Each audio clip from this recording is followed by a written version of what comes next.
It's kind of a confusing product. I mean, what HP wanted to do is come in and offer a tablet that was cheaper and more affordable than everything else, which is a smart idea. But given like the specs that it has and what it is, it actually still costs a little too much money.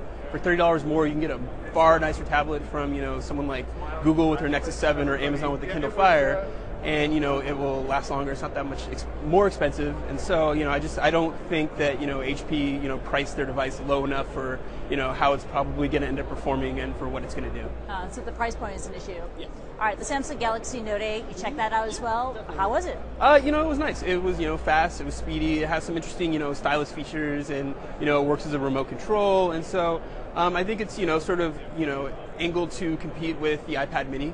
And so, price is still, to be determined. We'll see, how much it costs. But if they can, get it at a, reasonable range to where the iPad Mini is, they probably have a shot at, competing with Apple in that regard. It's a solid Samsung tablet. They're going to go after the iPad Mini. I know you personally have an issue with the user interface. Yeah, Tell me about it. I'm not the biggest fan of Samsung's user interface. I think, they could, serve to make their design a little bit more advanced and sophisticated, but at the same time, it's not the worst thing I've ever used. So. Yeah. Now let's talk about the biggest one of the bunch. Right. It's a 10-inch Xperia 7 tablet from Sony.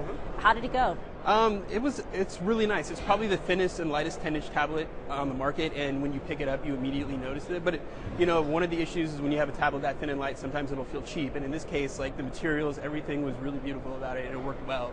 And it doesn't quite have the most powerful and up-to-date components, but they're good enough to where you're probably not going to tell the difference between this display and a Retina display, which is better, but only marginally so.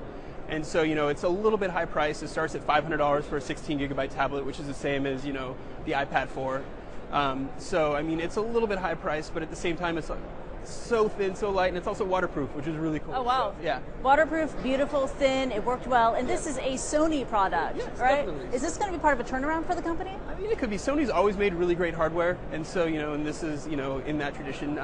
Their software, is like, it's, their custom UI is not as good as stock Android, so that might be a point of contention for some people, but yeah, I mean, it's definitely another great piece of hardware from Sony.